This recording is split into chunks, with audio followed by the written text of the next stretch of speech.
50 police officers showed up at a 9-year-old girl's door.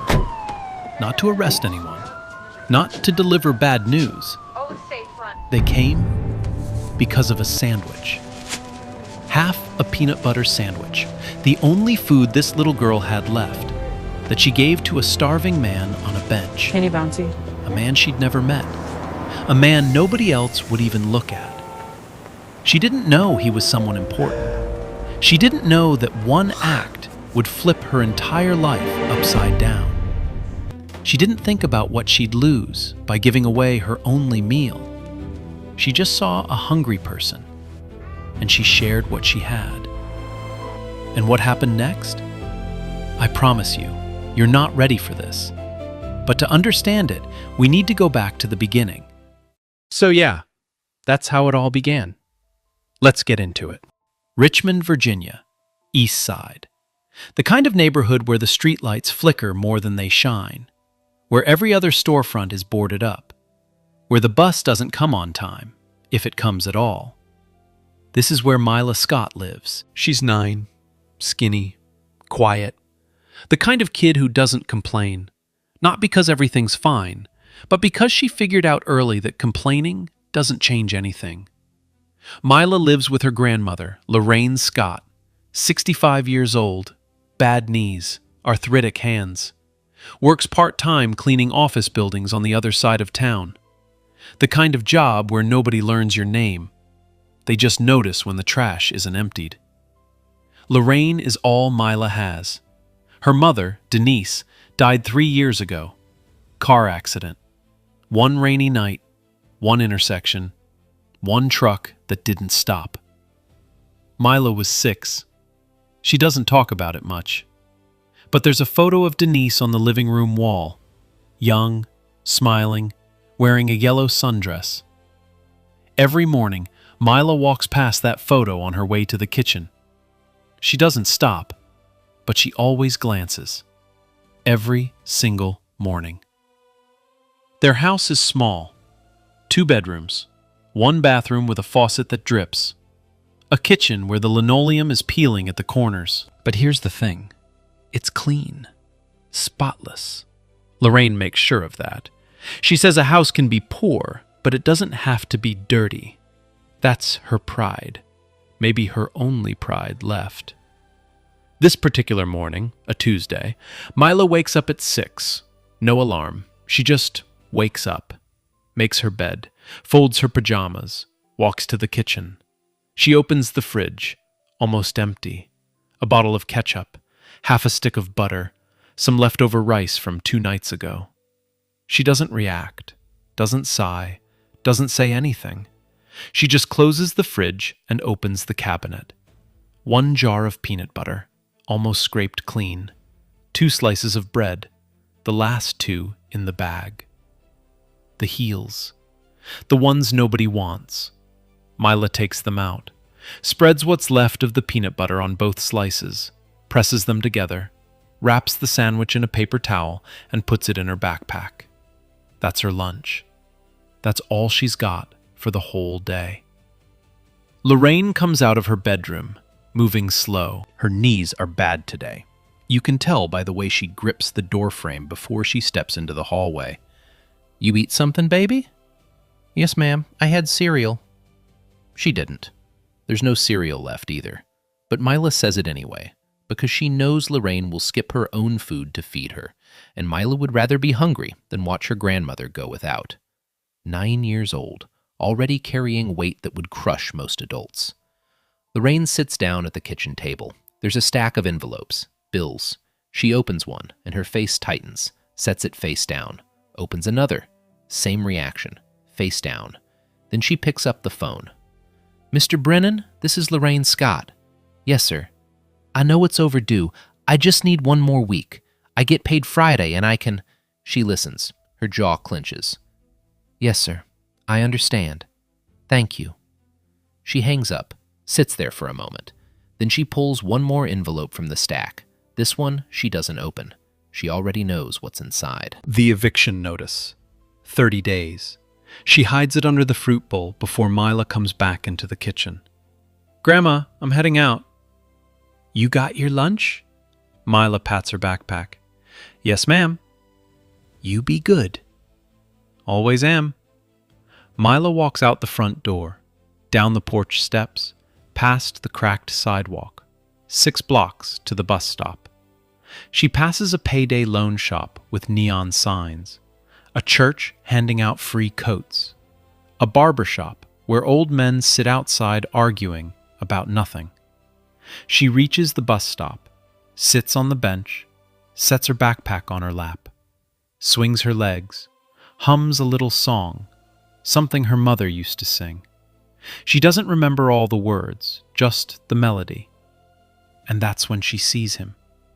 At the far end of the bench, a man, white, mid-50s maybe, thin, not just thin, hollowed out, like something had been eating him from the inside for a long time.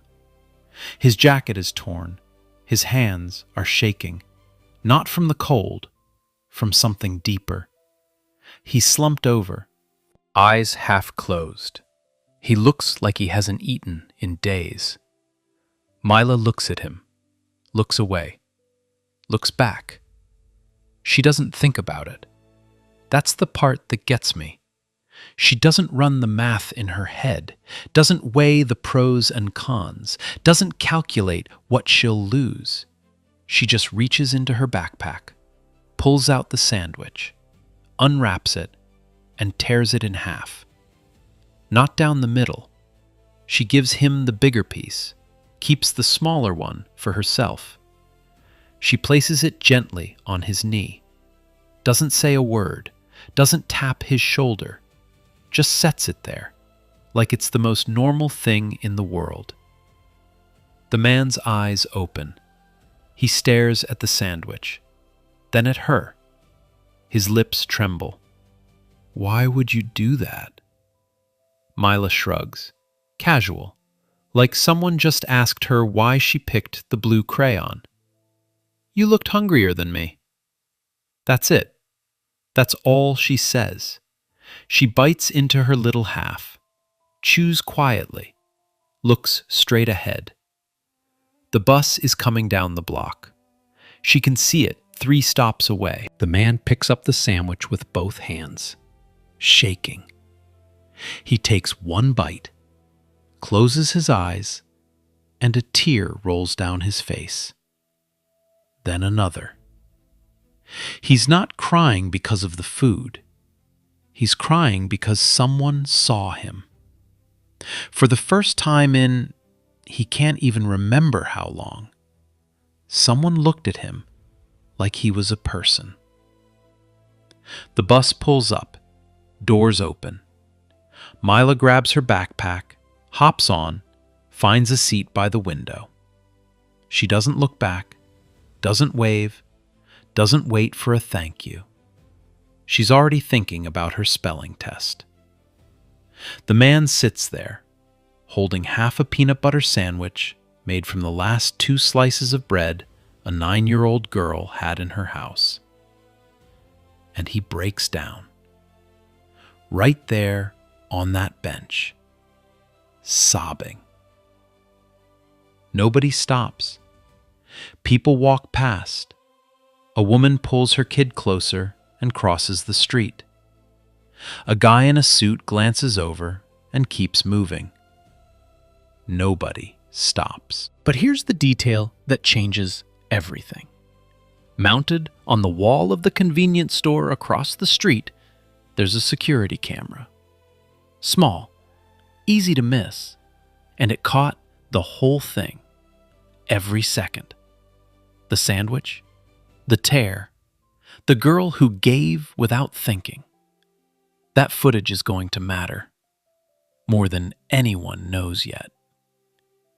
Now, back to Lorraine. While Mila is at school, Lorraine takes the bus across town to clean offices. 3 floors, bathrooms, break rooms, conference rooms where people leave half-eaten lunches in the trash.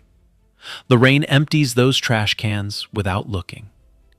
She gets home around 4, tired in a way that sleep doesn't fix. There's a voicemail from Mila's school. The 4th grade field trip to the Science Museum is next month. $25 per student. Permission slip due Friday. Lorraine listens to it twice, then deletes it. She calls the school back. Mila won't be able to go. She'll be sick that day. She hangs up, stares at the wall. $25. That's all. And she doesn't have it. That evening, Mila comes home. She can tell Lorraine is tired, more tired than usual, but she doesn't ask.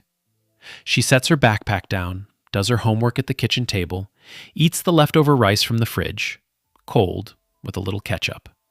Later that night, she sits on her bed and opens a small notebook. It's worn, pages soft from handling. On the first page, there's a title written in careful 9-year-old handwriting. Things I'll buy Grandma when I grow up. Number 1 on the list, a house with a dishwasher. Number 2, new shoes that don't hurt her feet. Number 3, a really big TV so she can watch her shows without squinting. Mila adds a new one tonight. Number 4, a full fridge. She closes the notebook, puts it under her pillow, pulls the covers up. And across town, at Richmond General Hospital, a man is being wheeled through the emergency entrance on a stretcher. Dehydrated, malnourished, barely conscious. A paramedic checks his pockets for ID, finds a crumpled military veteran's card, reads the name, Edward Whitmore. He freezes, looks at his partner. Call this in, now. Nah, wait. She really gave away her only meal. Like, her only one. And she kept the smaller half? I'm not gonna lie. I don't even know if I would have done that. Most people wouldn't, but she didn't even think about it. She just did it. Yeah, that's the part that gets me. Now let me take you somewhere completely different. Downtown Richmond, a building made of glass and stone. The kind of building where security guards wear earpieces and the elevators don't stop on every floor. 5th floor, corner office, oak desk, leather chair. An American flag in the corner. Photos on the wall. Handshakes with governors, senators, generals.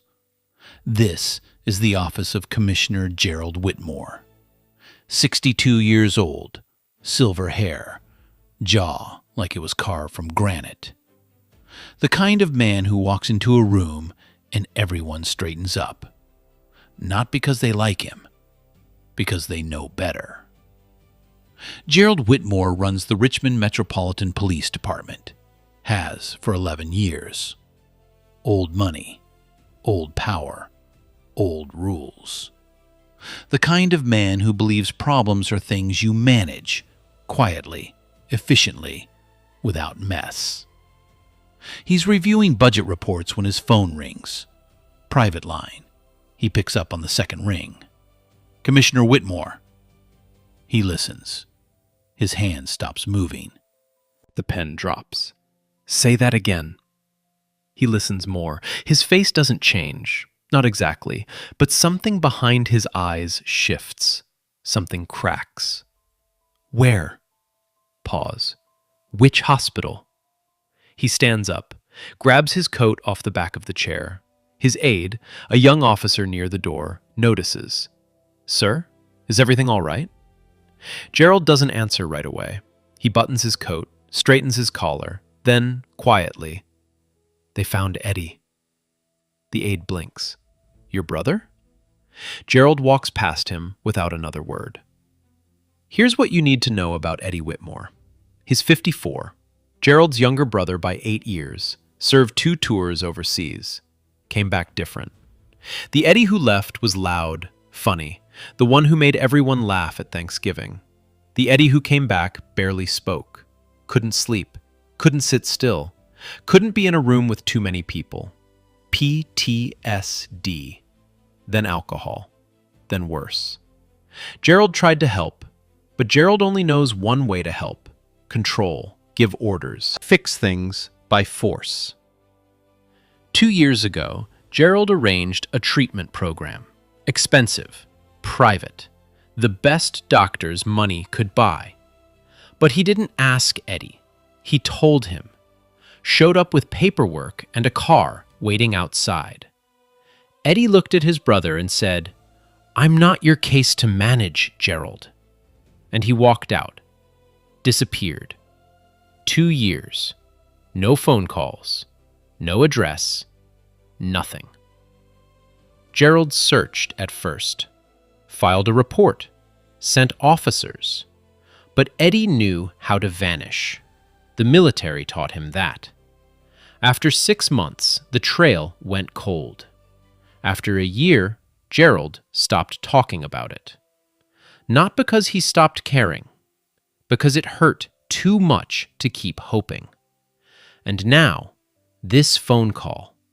Eddie, alive, found at a bus stop in East Richmond, collapsed, barely breathing. Brought to Richmond General. Gerald drives himself to the hospital. No motorcade, no sirens. Just a man in a dark coat driving too fast through downtown traffic. He gets to the hospital, walks past the front desk without stopping. Nobody stops a police commissioner. Room 412. He pushes the door open, and there's Eddie. Thin, so thin it doesn't look real. Arms like sticks. Cheekbones sharp enough to cut glass. An IV drip in his left hand. Monitors beeping, slow and steady. But his eyes are open, clear, lucid for the first time in God knows how long. Gerald stands in the doorway, doesn't move, doesn't speak. Eddie turns his head, sees his brother, and for a long moment, neither of them says anything. 2 years of silence sitting between them like a wall. Then Eddie speaks first, voice rough, barely above a whisper. "Before you say anything, I didn't call you. I wouldn't have called you." Gerald swallows, nods. "I know." He pulls a chair to the bedside, sits down, folds his hands. "Then who found you?" Eddie's face changes. Something softens. "A little girl." Gerald leans forward in the chair. "A little girl?" Eddie nods, slow, like even that takes effort. "I was on a bench." Bus stop on Garrison Street. I don't know how many days I'd been there. 2, maybe 3. Couldn't stand up anymore. Couldn't think straight. Everything was just noise. He pauses, stares at the ceiling. Then she sat down. Gerald waits. Little black girl, 9, maybe 10. Backpack bigger than she was. She sat at the other end of the bench and just looked at me. Not the way people usually look. Not the don't make eye contact look. Not the should I call somebody look. She just looked at me, like I was a person sitting on a bench. Eddie's voice cracks. She pulled out a sandwich, peanut butter. I could smell it. And Gerald, she tore it in half, gave me the bigger piece, kept the little one. Gerald doesn't move. I asked her why. You know what she said? Gerald shakes his head. You looked hungrier than me. Silence. The heart monitor beeps, steady, relentless. Eddie turns to look at his brother, eyes wet. I've been on those streets for 2 years. 2 years, Gerald. People walked past me every single day. Hundreds of them. Thousands. Some threw change. Most pretended I wasn't there. A few told me to get a job. He swallows hard. And a 9-year-old girl. A kid who clearly doesn't have much herself. She's the one who sat down.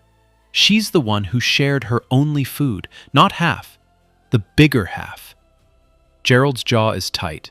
He's staring at his own hands. She didn't know me, didn't ask my name, didn't ask for anything. She just gave. And then she got on the bus and left, like it was nothing. Eddie closes his eyes. That's the first time in 2 years someone treated me like a human being.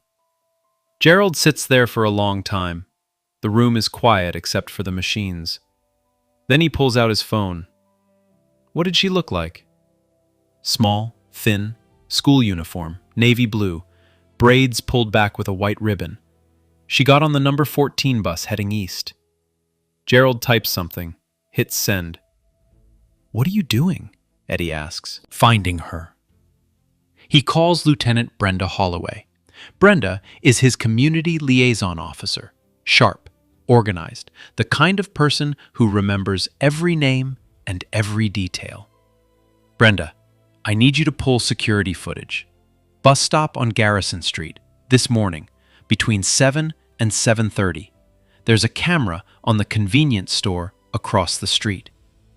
Brenda doesn't ask why. She just says, give me an hour. It takes her 40 minutes. She calls back. Commissioner, I have the footage. Sending it to your phone now. Gerald opens the video, holds the phone so Eddie can see too. There she is. Grainy footage, but clear enough. A little girl sits on a bench, reaches into her backpack, pulls out a sandwich wrapped in a paper towel, tears it in half, carefully, like she's done it before. Places the bigger piece on the knee of the man beside her, keeps the smaller piece, eats it, gets on the bus.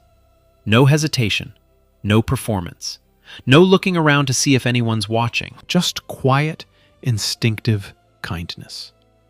Gerald watches it 3 times, doesn't say a word. Eddie watches his brother's face, sees something he hasn't seen in years. Gerald's eyes are red. Finally, Gerald speaks, quiet, almost to himself. Kindness without an audience is the only kind that counts.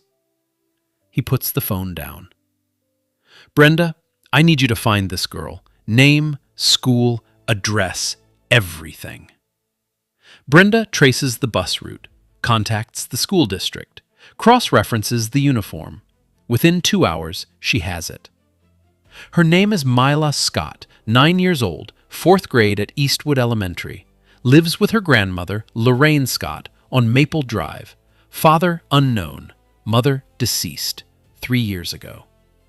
She pauses. Commissioner, I pulled their records. The grandmother works part-time as a custodian. They're behind on rent, 3 months. There's an eviction notice on file. Gerald closes his eyes. This girl, this child, who gave away her last sandwich. She's about to lose her home. He sits in the hospital room for a long time after Brenda hangs up. Eddie has fallen asleep. The IV drips, the monitor beeps. Gerald makes 3 phone calls. The first, to the Richmond Police Community Fund. I need 3 months of back rent covered for a family in East Richmond. Process it tonight. Anonymous. The second, to Brenda. Organize a collection from the officers, school supplies, groceries, clothes, whatever you can put together by morning. The third call, the one that changes everything. Brenda, one more thing. I want 50 officers in full dress uniform at this girl's house tomorrow morning, 7 a.m. sharp. Silence on the other end. 50, sir? 50. I want them lined up from the sidewalk to her front door. I want her to open that door and know that what she did mattered, that someone saw it, even if she didn't think anyone was watching. Brenda is quiet for a moment. Then, I'll make it happen. Gerald hangs up, looks at Eddie sleeping, reaches over and pulls the blanket up over his brother's shoulders. He whispers, "She did what I couldn't do. She brought you back. Now, that same night, across town, Lorraine tucks Mila into bed, pulls the covers to her chin, smooths her braids. Mila looks up. Grandma? Yes, baby? I gave my sandwich away today, to a man at the bus stop. He was really hungry. Lorraine's hand stops. You gave your lunch away? Just half. Well, I gave him the big half, but I wasn't that hungry. She was. She'd been hungry all day. She just doesn't say it.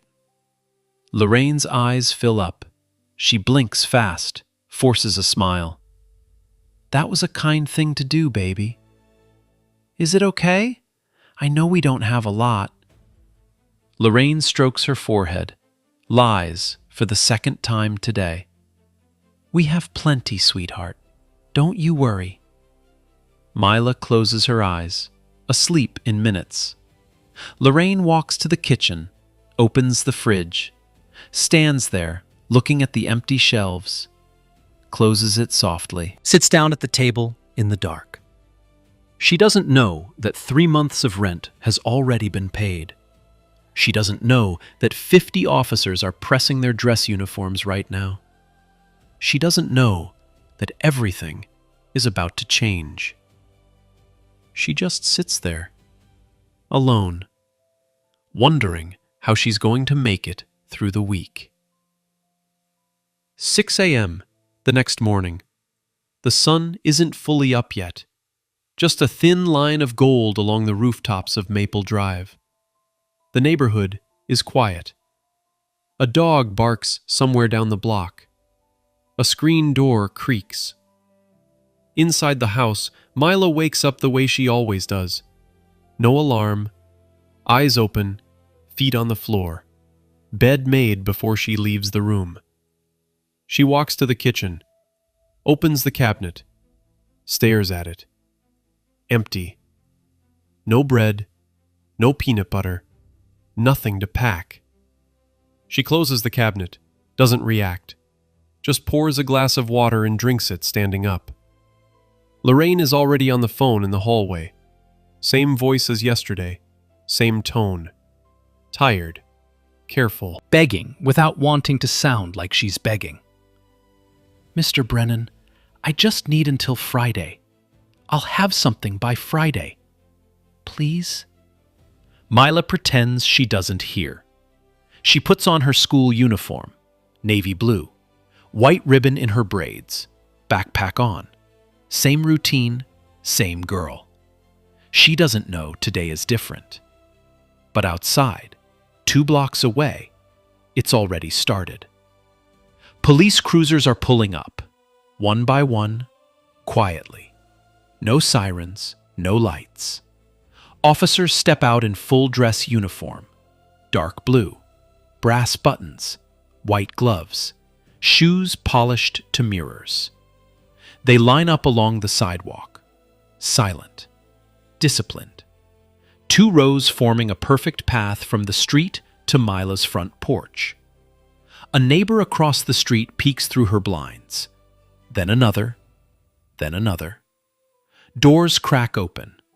People step onto porches in bathrobes and slippers, whispering. What's going on? Is somebody in trouble? That's the Scott house. At the end of the block, a dark sedan pulls up. Gerald Whitmore steps out. No uniform, gray suit, no entourage. He buttons his jacket and walks toward the line of officers. Behind him, a second car.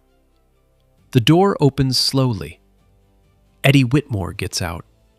Clean clothes, hair cut short, still thin, still a little unsteady, but standing on his own feet. He takes his place at the back of the line. The last officer nods to him. Eddie nods back. Brenda Holloway walks the line one final time, checks every collar, every glove, every position. She looks at Gerald. nods. "We're ready, sir." Gerald takes a breath. "Let's go." 3 knocks. Firm. Even. The kind of knock that means something. Lorraine freezes mid-sentence. The phone was still pressed to her ear. Mila looks up from the kitchen table. 3 more knocks. Lorraine hangs up, walks to the door slowly, looks through the peephole. She steps back. "Mila, stay behind me." "What's wrong, Grandma?" Lorraine doesn't answer. Her hand is shaking as she reaches for the doorknob. She opens it, and the whole world shifts. 50 officers, standing in perfect formation, 2 rows stretching from the porch down to the street. Morning sunlight catching the brass on their uniforms, white gloves at their sides. Not one of them moving. Lorraine grabs the doorframe, her knees almost buckle. "Oh my God! Oh my! What is this? What happened?" Mila squeezes past her grandmother, stands on the porch in her school uniform, backpack still on, eyes wide, mouth open. She whispers, "Grandma, did we do something wrong?" The lead officer, Sergeant Darren Cole, tall, broad-shouldered, 20 years on the force, steps forward, removes his hat, gets down on one knee so he's eye level with Mila.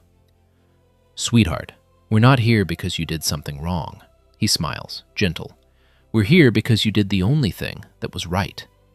Mila blinks, doesn't understand. Then Gerald steps forward from the side, gray suit, no badge. He walks up the path between the 2 rows of officers, stop at the bottom of the porch steps. "Mrs. Scott, my name is Gerald Whitmore. I'm the commissioner of the Richmond Police Department." Lorraine stiffens. A police commissioner at her door. Every instinct in her body is screaming that this is bad news. "Ma'am, I'm not here in any official capacity. I'm here as a brother." He reaches into his coat, pulls out a tablet, turns the screen toward Lorraine and Mila. "Yesterday morning, at the bus stop on Garrison Street, your granddaughter did something extraordinary." He presses play. The security camera footage, grainy, slightly tilted, but clear enough. A little girl sits on a bench, pulls out a sandwich, tears it in half, places the bigger piece on a man's knee, eats the smaller piece, gets on the bus. No hesitation, no audience, no expectation. Lorraine watches. Her hand comes up to her mouth, slowly. She turns to Mila. "Baby, you gave away your lunch?" Mila looks at the floor, shifts her weight. "He was hungry, Grandma. That was all we had."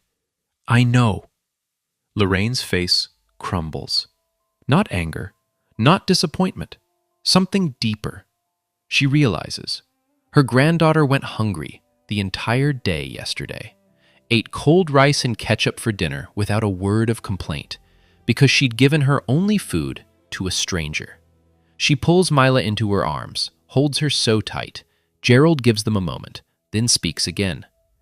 "Mrs. Scott, the man on that bench, that's my brother, Eddie Whitmore. He's a veteran. He's served 2 tours. He's been struggling for a long time. He's been lost, to us, to himself, for 2 years." Gerald's voice is steady, but his eyes are not. "Yesterday, your granddaughter was the first person in 2 years who looked at him like he was a human being. She shared her last meal with him, and because of that, because she was there, he's alive today. He's in the hospital. He's getting better." Lorraine is crying now, quietly, tears running down her face. Gerald kneels, eye level with Mila. "Mila, do you remember the man you gave your sandwich to?" Mila nods, small. "Do you know who he is?" Mila shakes her head. "His name is Eddie, and he's right here." Gerald steps aside. At the back of the line, the very last position, Eddie steps forward. Clean clothes, fresh haircut, still thin, still a little shaky, but standing, walking.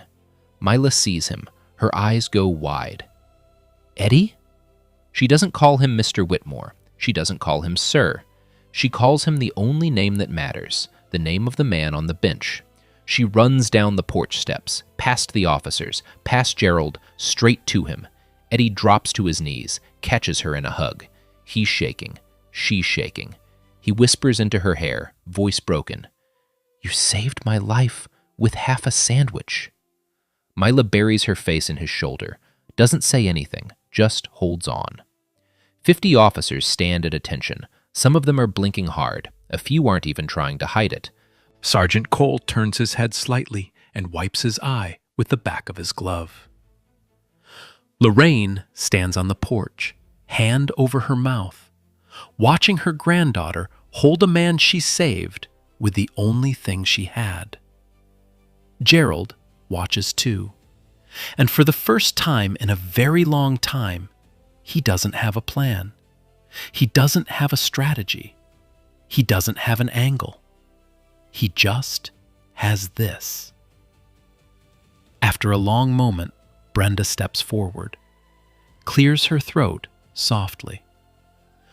"Mila Scott, on behalf of the Richmond Metropolitan Police Department, it is my honor to present you with the Civilian Commendation Medal for an extraordinary act of kindness that represents the highest values of our community." She opens a small velvet box.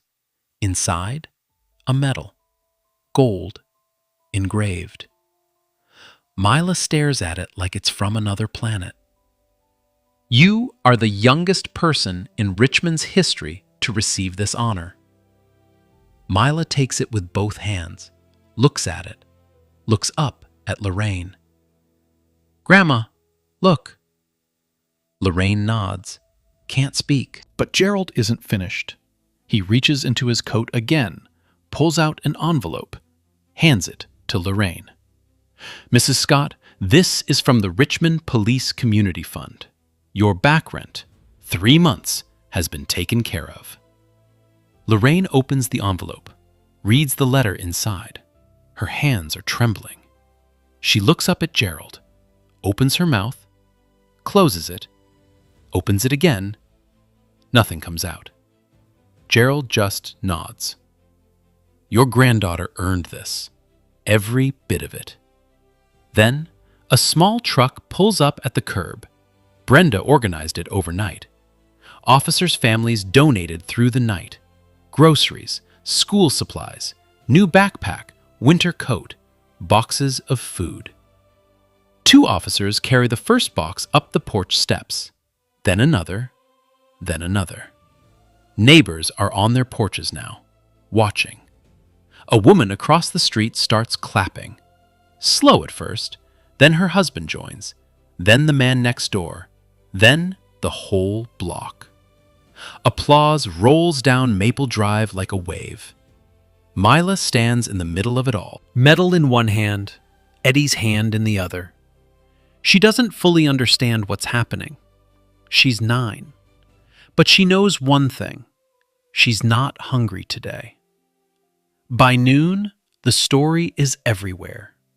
Clive Rawlings, a local reporter who Brenda invited to cover the ceremony, posts the security camera footage alongside his own video of the 50 officers lined up on Maple Drive.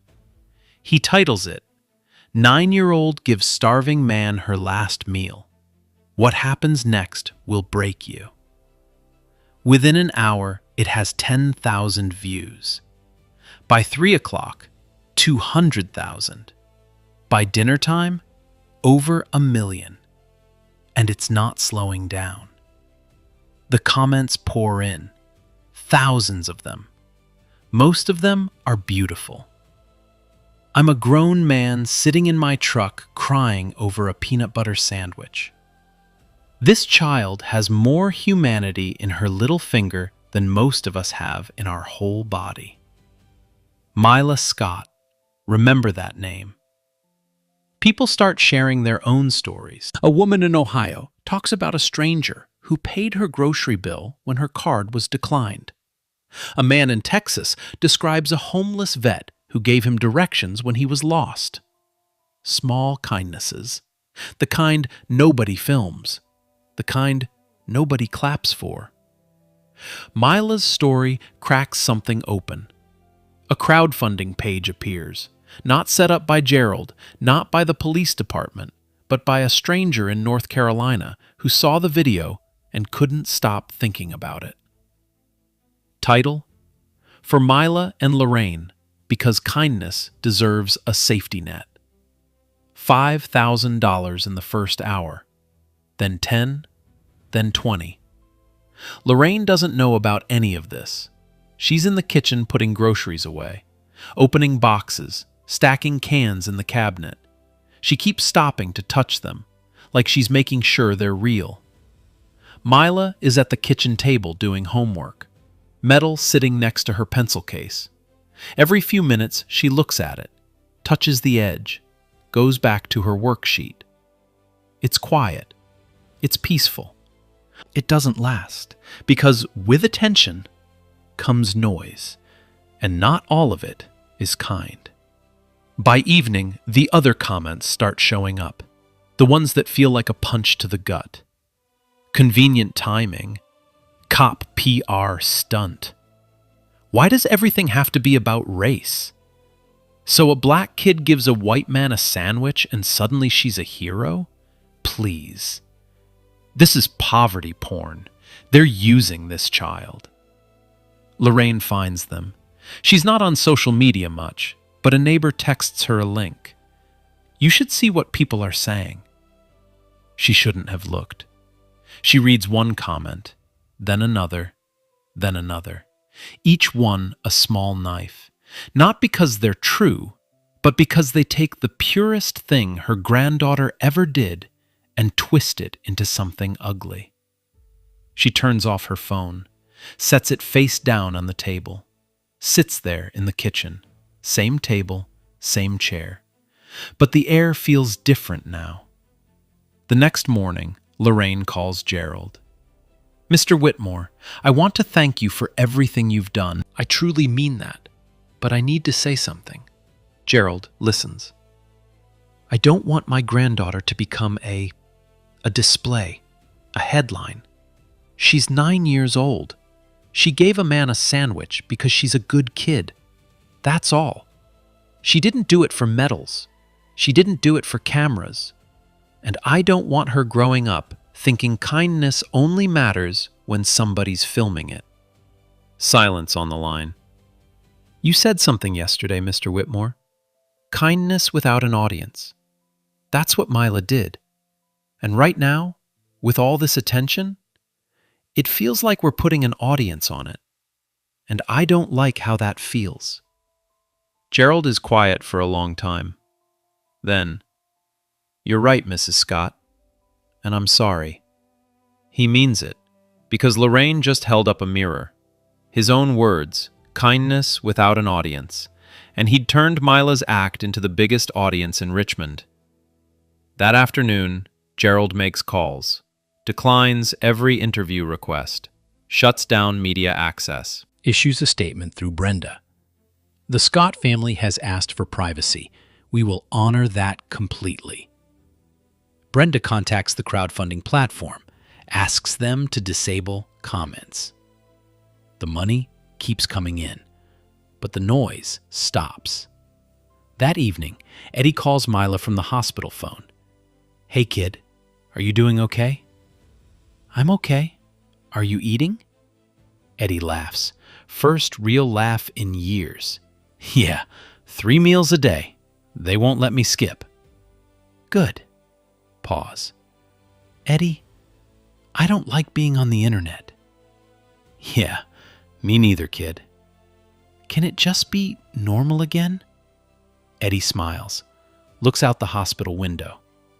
It's gonna be better than normal. I promise.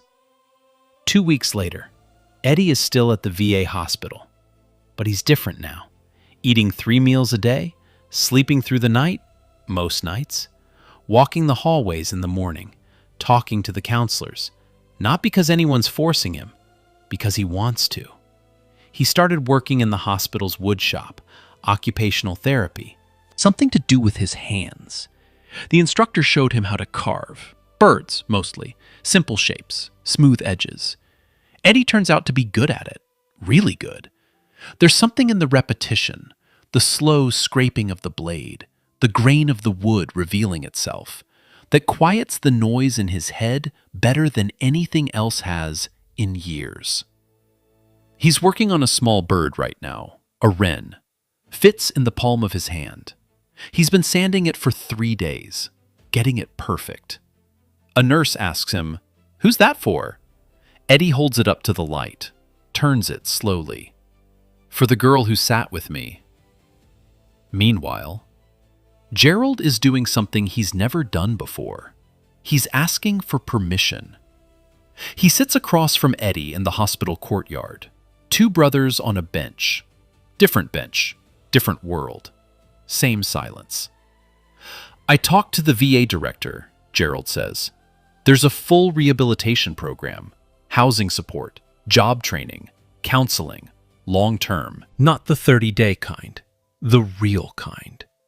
Eddie stares at the trees across the lawn. "I'm not telling you to do it," Gerald adds, quickly, like he's catching himself. "I'm asking. It's your choice." Eddie doesn't respond right away. 2 years ago, you showed up with papers and a car, told me I was going whether I liked it or not. You remember what I said?" Gerald nods. "You said, 'You're not my case to manage.' And I meant it." Pause. A long one. "So what's different now?" Gerald looks at his hands, opens his mouth, closes it, opens it again. "I watched that video, the one from the bus stop, and I saw that little girl just sit down. She didn't give a speech, didn't have a plan, didn't try to fix anything. She just sat next to you and shared what she had." He swallows. "And I realized that's all you ever needed. You didn't need me to manage you. You needed me to just be there, like she was." Eddie watches his brother's face, searching for the angle, the calculation. The Gerald he knows, the one who always has a next move. He doesn't find it. "You really mean that?" "I mean it." Eddie looks back at the trees. A bird lands on the fence, hops along the railing. "Okay, but I decide. Every step, I decide." Gerald nods. "You decide. And if I want to stop, I stop. No guilt, no pressure.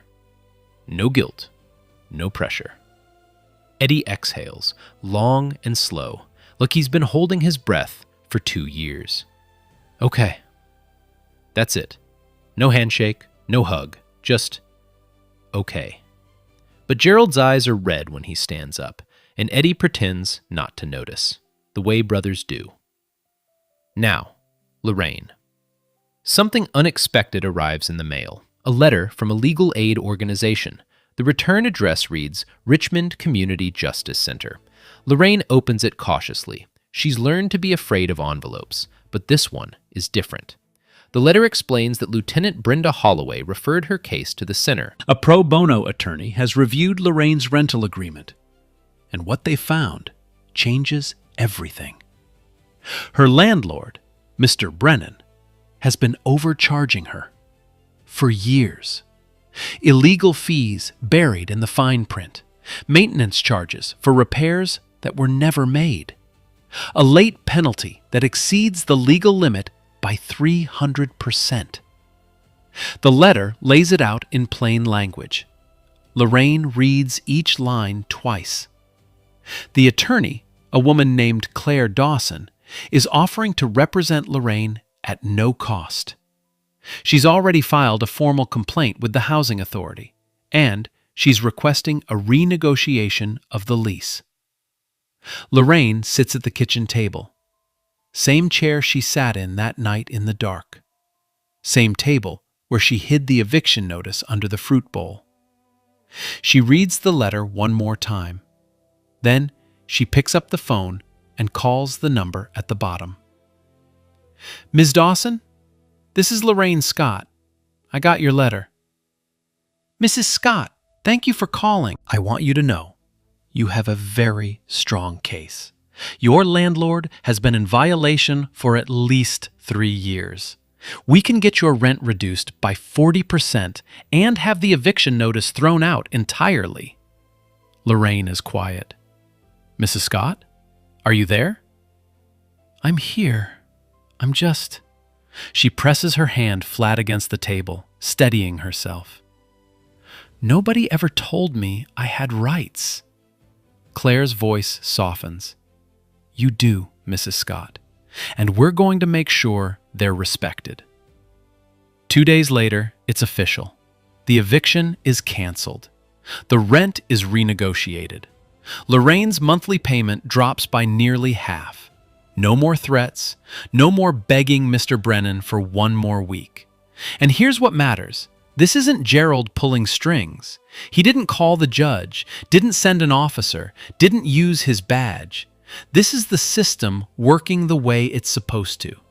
When someone cares enough to connect the dots. Brenda saw a family in need. She made 1 phone call. That phone call reached Claire. Claire did her job. The law did its job. That's not power. That's people. The evening it's finalized, Lorraine comes home from work, opens the front door, walks to the kitchen. The fridge is full. The crowdfunding donations came through, gift cards, grocery deliveries, a local church that organized a food drive specifically for the Scott family. Mila is at the table, homework spread out. She looks up. Grandma, why is the fridge so full?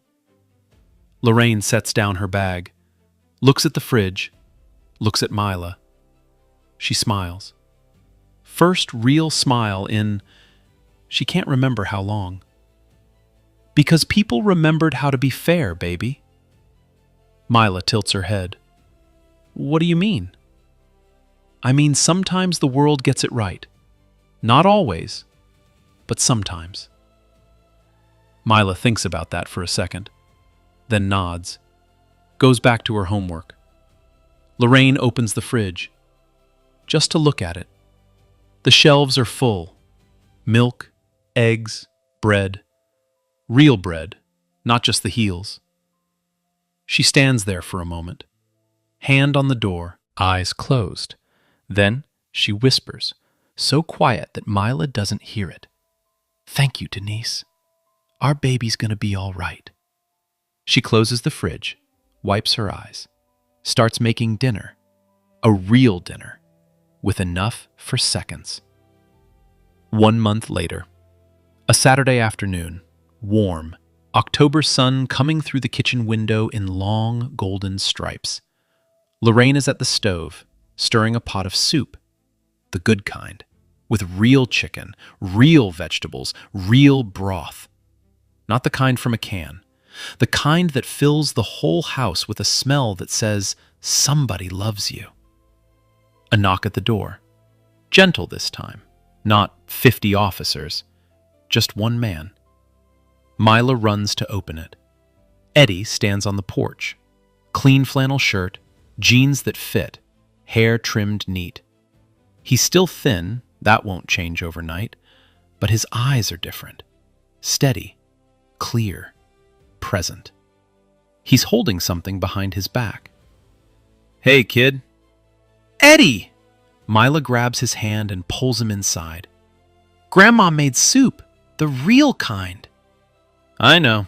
I could smell it from the sidewalk. Lorraine comes out of the kitchen, wiping her hands on a towel, sees Eddie, smiles. You look good, Eddie. I feel good, Mrs. Scott.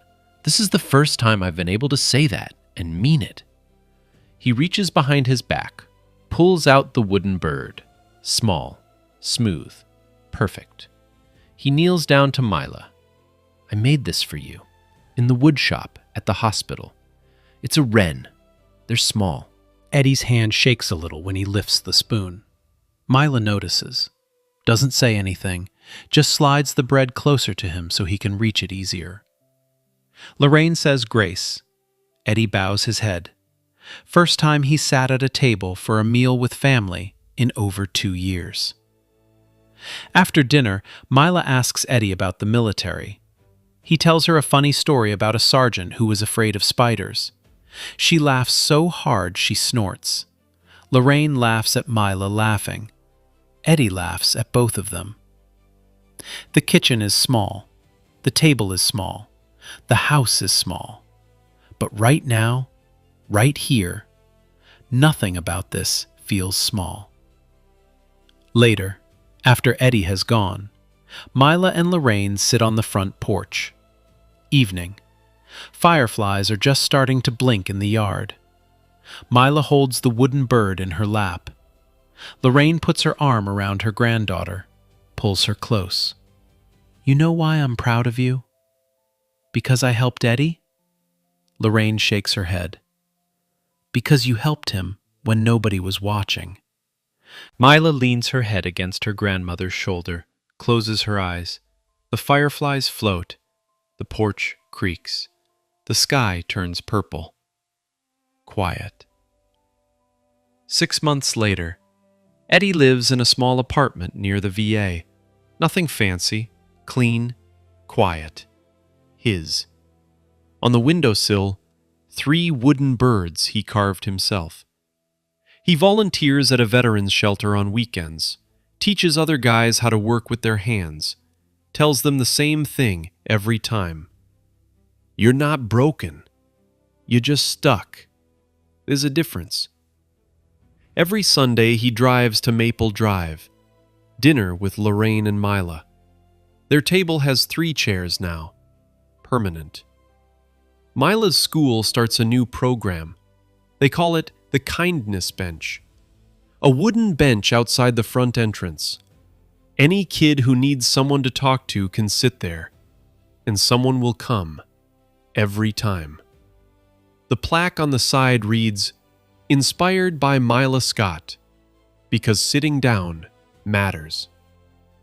Lorraine finally gets her dishwasher. The day it's installed, Mila opens her notebook, Finds the list. Crosses off number 1 with a big red marker. Grins so wide, her cheeks hurt. Gerald attends an addiction awareness fundraiser. He doesn't give a speech, just sits in the back row, listens, learns. After the event, he sends an anonymous donation to Mila's school. No note, no name, no audience.